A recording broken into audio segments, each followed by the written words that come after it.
back everyone, it's time to go balls deep. One Piece is definitely one of, if not the greatest, longest running shonens around. It's facts! It's facts! It's not facts, these facts are not facts. Now, it's not just me saying this, rather One Piece just literally surpassed Batman to become the second most selling comic series. And I'm talking about in the world. God damn! With that said, we would expect One Piece to have the best long-standing communities over the years. A community which has been contributing to this magnificent story by using their balls deep prediction hockey and mapping out every single little clues Goda has left for us. Like, just recently, the One Piece manga has revealed that our little boy Momonosuke is going to transform into a fully grown man. Nani? With the help of Shinobu's Juku Juku no Mi, which allows her to mature anything she touches. To help Luffy, Momonosuke requested her to use it on him so he can extend his growth to his devil fruit ability, growing not only his body but also becoming a larger dragon, ultimately helping Luffy fly up, returning to his fight against Kaido. But the reason I'm even mentioning this is because 2 years ago, this was actually predicted, along with being popularized by Marco One Piece theorists, where only now it's being materialized. In fact, there are many other cases like this, and because One Piece is just a fun and long journey, it's even more amazing when things plays out as they were predicted. So in this video, I'll be breaking down 5 most popular mind-blowing One Piece theories from the community. We also have Ohara joining us to summarize the recently viral One Piece theory, so make sure you show your love by checking out his channel, and of course don't forget to smash that like button to show your support. Okay, so the first theory we are going to break down is Shanks being the ruler of Alberth and the eventual Davy Jones fight between the red-haired pirates and the Straw Hats. One of the first things supporting this theory is all the different imagery connecting Shanks to Alberth and the giants. Alberth is the land of the giants and said to be the strongest country in the world, and this island is heavily influenced by Norse mythology, from the name of the prince being Loki to the names of the giants such as Jarl.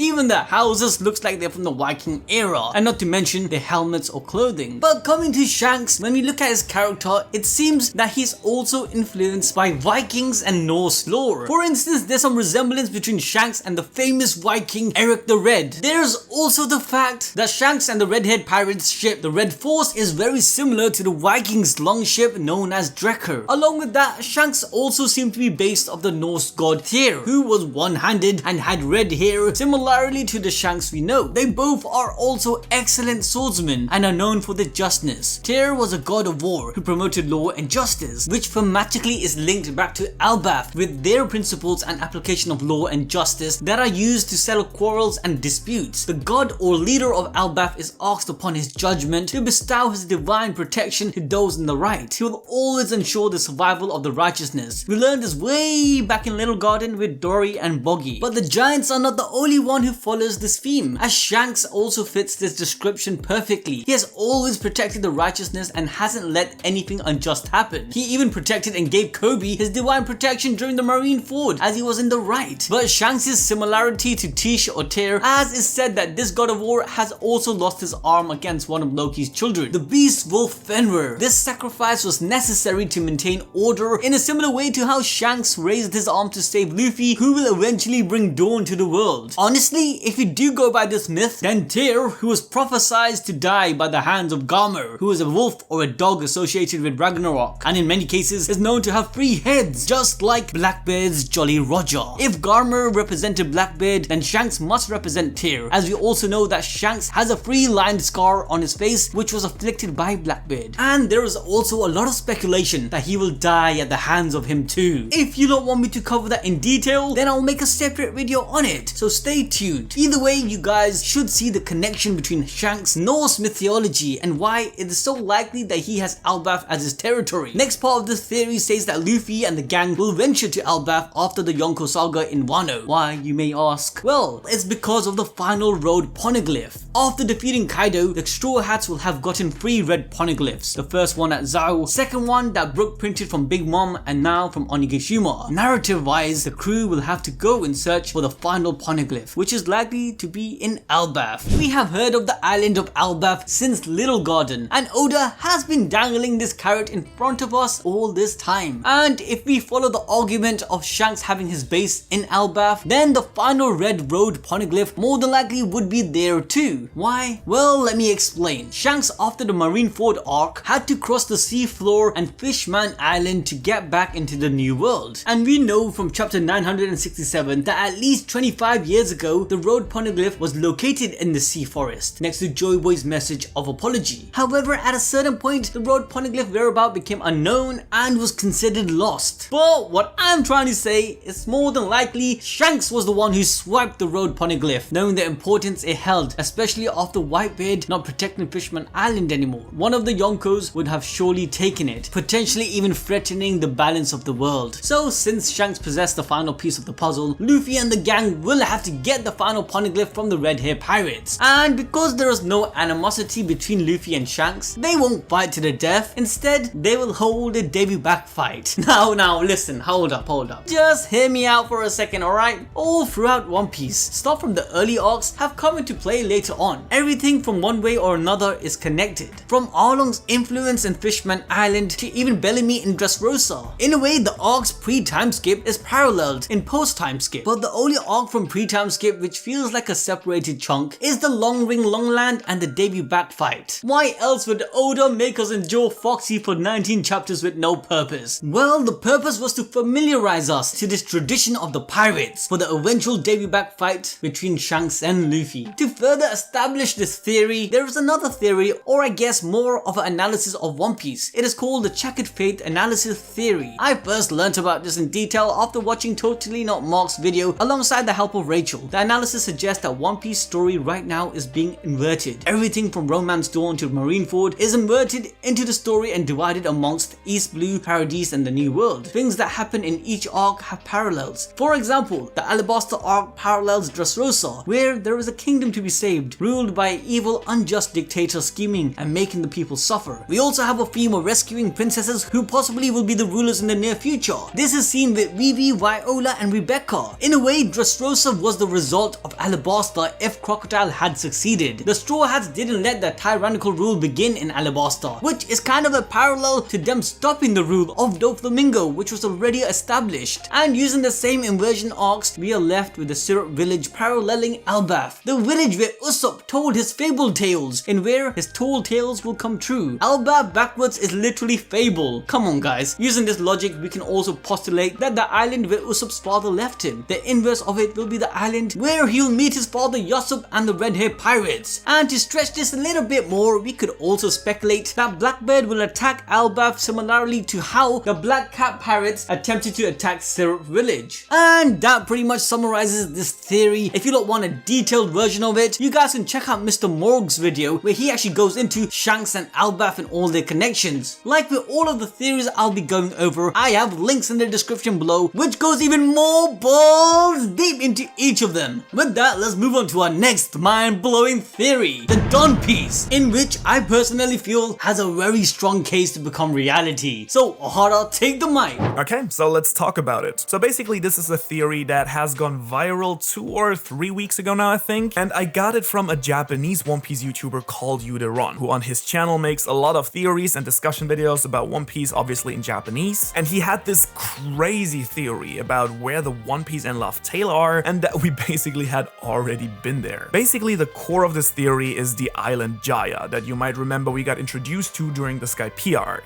Now, Jaya has actually been split into 2 parts. There is the part we meet Bellamy at, which is located just on regular sea level, and there is the part that got knocked into the sky by the knock-up stream, which is now known as Upper Yard on Skypiea, which was basically controlled by Enel. Now, what we find out during the course of Skypiea is that when you take both maps and put them together to the old island, we get a giant skull. The right eye of the skull is the ancient city of Shandora, where we have a poneglyph. There is this ancient writing all over the place, and we know that this was a city that fought against the enemy, as Robin says herself. The left eye, however, is just this giant gaping hole where it looks like someone ripped one piece out of the entire island. And so the theory is that this is where the ancient kingdom and the One Piece were located. The second part of this theory concerns Enies Lobby, and the idea is basically here that Enies Lobby itself used to be the missing part that got ripped out of the island, and that Laugh Tale is at the bottom, where the huge giant gaping hole under Enies Lobby itself is. Now, admittedly, just hearing this without any evidence might sound a bit weird, but if you watch my video, you'll see that there is actually a lot of really good evidence for it that seems to be a bit too nice to be coincidence. For instance, if you take the title of the story, One Piece, and take the D initial of the Will of D, Monkey D. Luffy for example, you get the done piece. So there's one piece missing in Jaya, but then you get a done piece when it's back in there. The same works for Enies Lobby, which basically as a word doesn't make sense, right? Enies, but then if you take the D initial again and like put it in front of that, you get denies. So the island that denies. This is a concept that links these two things together. Then there's a ton of like little symbolism in terms of Japanese writing. There's apparently a lot of wordplays and a lot of subtle hints in Japanese that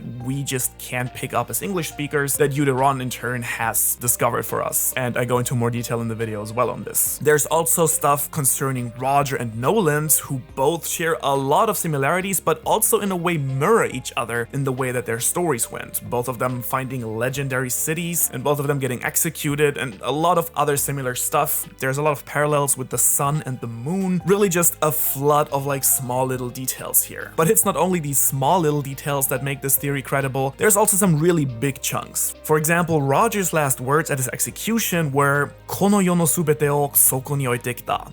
I left everything in this world there.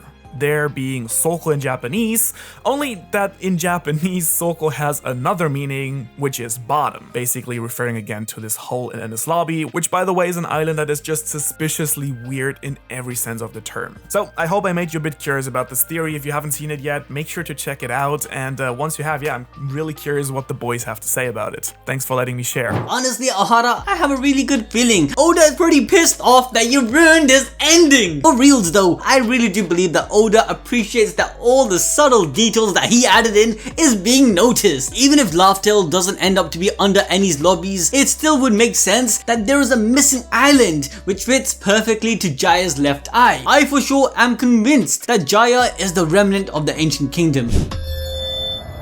But with that, we now move on to the next one. That One Piece is all blue. This is probably one of the most known theories in the community. In fact, I have covered this in extensive detail in our The End of One Piece series, so make sure to check it out. But in summary, this theory addresses the real nature of the One Piece treasure. We know that the final island, Laugh Tale, holds the information left by Joyboy, which gives knowledge about the past and the prophecies of the future. But most importantly, information about the final will and mission of Joyboy himself. According to this theory, a promised to unify the four seas, the North Blue, East Blue, South Blue and West Blue, alongside the Grand Line, which is technically a separate sea enclosed by the calm belts. Everything is divided by the Red Line and the Grand Line, where they intersect the world, causing a split, and not a natural one at that, as the Red Line in this theory is considered to be man-made or possibly even being part of a past moon. But I'm not going to focus on that. Rather, what's more important is this split that the world went through that lets the current government control the world easier. The world nobles, who are the descendant of those who created the current world system and structure, are outside of the law and can pretty much do anything with immunity. For instance, being straight up racist and even to own slaves. But back to the all blue theory, as a name would suggest, is to force the unification of the sea into one piece, being all blue. The plan was to calm the crazy weather in the sea, control the sea kings inhabiting the calm belts, and destroy the Red Line, or at least a certain point on it, which we concluded to be the Holy Land of Marijoa. Coincidentally, which is also directly above Fishman Island, that Madam Shirley, Charlie, Sharky, whoever her name is, prophesied was to be destroyed by Luffy himself in the near future, which actually links back to another theory that Luffy inherited the will of Joyboy and is pretty much his incarnation, but I'll get to that in a bit. Anyways, by doing all of this, the seas will be completed into one piece, forming the all blue. This would be true freedom for all people, where different different races and species can live together and travel across nations with no problem. This also goes full circles as it's indicated that the people of the Fishman Island, who again are directly under the Holy Land, were also promised to be moved to the surface where they could feel the sun and see a true dawn, something we know Luffy will bring. In fact, a pact was made by Joyboy and Poseidon, who we can assume was the queen of the fish people at that time during the Void Century. The pact between the two was to use Poseidon's power to control the Sea Kings who raised the giant ship Noah to the surface. It's likely that this ship was meant to carry all the fish people to the surface. However, after breaking the terms of agreement, Joyboy was forced to leave Noah for another person to raise it later on in the future. The people of Fishman Island promised Joyboy that they would keep Noah safe on the ocean floor until the certain day arrives. Now this certain day could be explained by the Sea Kings themselves during the conversation Roger and Odin overheard from them back in chapter 968. The Sea Kings spoke of a prophecy about a birthing at hand where two sovereigns would be born and eventually meet. It was clear that one of the sovereigns was Poseidon, and we know that to be Shirahoshi, but I concluded that the other sovereign has to be an incarnation of Joyboy, where then we concluded that Luffy has to be that incarnation of Joyboy. Even the whales being delighted in anticipation was addressed, because as we all know, Oda don't miss. And back in chapter 654, Oda purposely illustrated a pod of whales getting super excited as the Straw Hats entered the new world. This was right after Luffy's encounter with Shirahoshi, which actually fulfilled the prophecy of the Sea Kings. But all in all, this theory of all blue and Luffy being the incarnation of Joyboy is just ultimately to free the sea of separation and control, physically and metaphorically. This also includes the defeat of the world government and ruler Imusama, where the government will eventually be free of racism, oppression and injustice. A new world government will eventually be formed consisting of all the kingdoms Luffy had freed along his journey. Okay, so now let's move on to the moon theory, which explains how the origin of different species came to be. Since in the world of One Piece, there are a lot more intelligent life forms than there are in our own world. And the key to this puzzle is the Ori in Ohara's library. Now, this is kind of a long theory, so I'm gonna try to summarize the main key points. Prepare yourself because we're truly going to go balls deep. The main evidence to this theory is Enel's volume cover story, which takes place after the Skypiea arc once Enel has made it to the moon, since it has a lot of big revelations. The fact that there are space pirates, space minks, and ancient civilization far advanced than even the modern day technology. Thanks to these cover stories, we know that a millennium ago, there used to be 3 different races living on the moon: the Shandians, the Burkans, and the Skypians. The way we deduce this is from the drawings that we've seen depicting different wings for these subspecies, which we know matches that of Kidetsu, Konni's, and Wiper's wings respectively, which means that these 3 races did split up after descending to Earth. And according to this theory, this ancient civilization did have a kingdom and even a robot army dubbed as the Moony Knights, where one of these robotic-like creations appeared on Earth at some point in Karakuri Island, where likely Dr. Sumiki accounted one to repair it. Now, this is the very same island that Dr. Vegapunk grew up in, which could perhaps explain his mastery and knowledge of technology being like 500 years ahead. But coming back to the moon, Enel's cover story actually explains that once he reached the moon, he encountered these small automata robots and a whole underground city, which was seen uninhabited for a very long time. But as Enel, he's freaking made out of electricity, he ends up recharging all of these automatas along with the moon city itself, where ultimately these small robots actually start pleading allegiance to him. But regardless of Enel's story, let's focus on some of the mystery and history that we can learn from all of this. Thanks to Robin's reading of the poneglyph, we know that the city of Shandora thrived over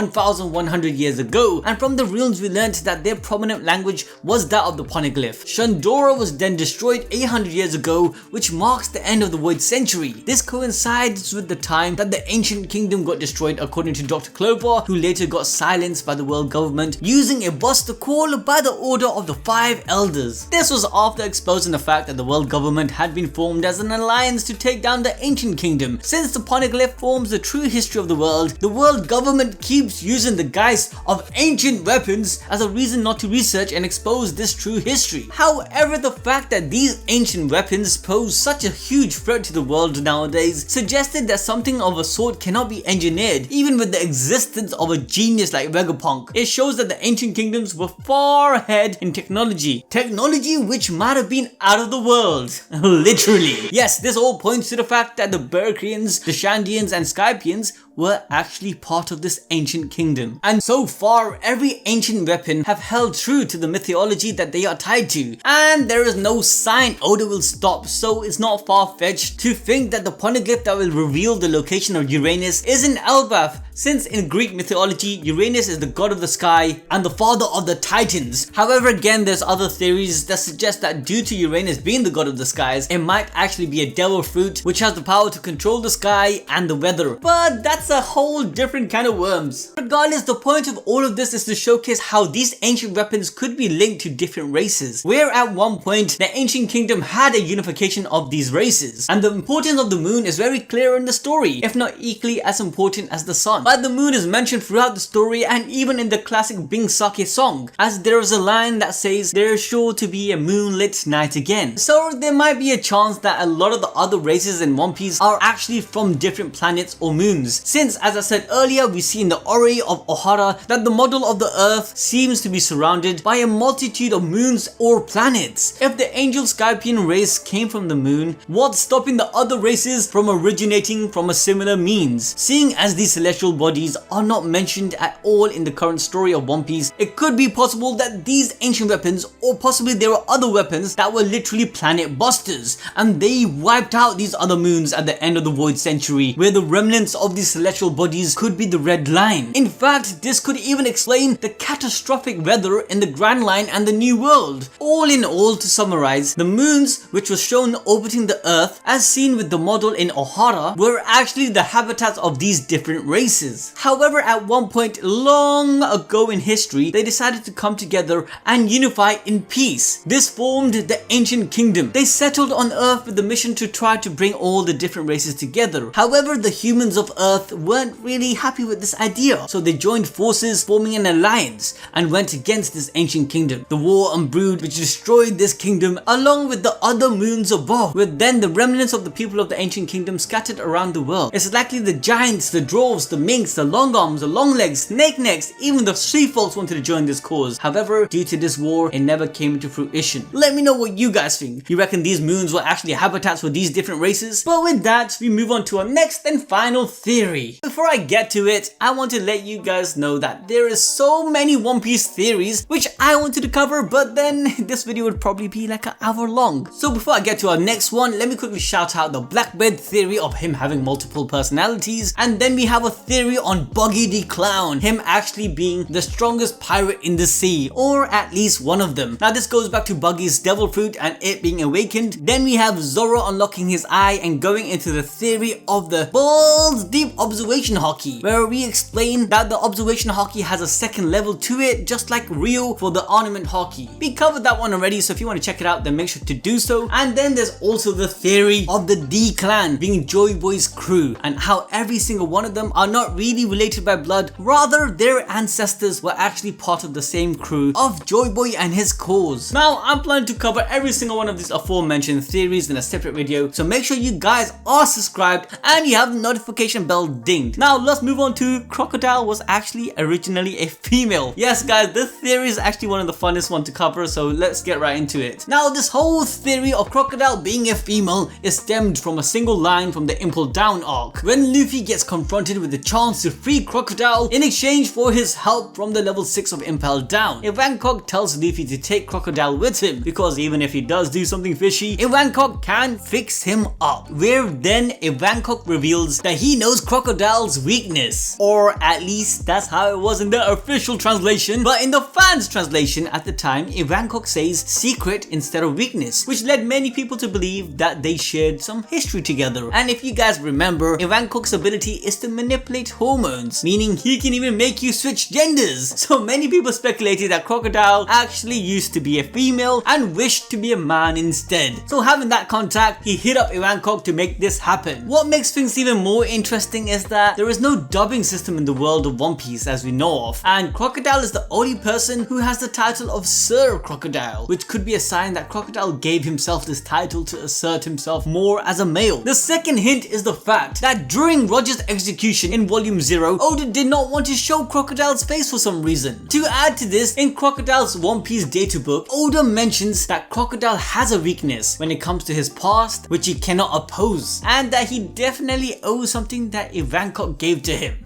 Now guys, you know, what can Ivankov give to anyone but a hormone therapy change? Come on guys, the proof is in the pudding. But hold up guys, listen, I don't want you guys to just be clinging on straws for this theory. There is one and final evidence which will blow your mind, and that's that Oda was actually inspired for his concept of the 7 warlords from another set of 7, the 7 heroes from Romancing Saga 2, which is a game from the early 90s. Now in this game, pretty much every single character has a parallel with the 7 warlords. There's a character who's the queen of an island warrior of women and has a temptation skill that allows them to charm men, you know, pretty much Hancock. Then we have another character who has the ability to steal souls and create zombies, Moria. And also then there's another tyrant who modified his body to become stronger. There we have Kuma. There's another hero who has the ability to control people like puppets. Isn't that Doflamingo? Even our OG Jinbei isn't left out, as there's an half octopus merman who can control the flow of oceans to use as his weapon. So what about Crocodile? Well, even though there isn't a character that has sand powers, but there is one that has a plot in his story who wanted to find an ancient inscription telling the location of a powerful weapon that he can take over a country. Wait, that has to be Crocodile, right? Well, this character's story goes even further. Ragnus from Romancing Saga 2 is apparently both male and female, where he has a male soul possessing a female body. Now, I don't know about you guys, that pretty much was the nail in the coffin. But with that, that's it for this video. Let me know what you guys think about the theories that we mentioned so far. And again, I will do another part to this series, or at least cover each individual theories in a separate video. Don't forget to check the description below where all the other theories I mentioned is actually elaborated on, along with checking out Ohara's channel. Subscribe to him, he's an amazing guy. Smash that like button, subscribe, ding the notification bell. Till then guys, we'll catch you lot next time.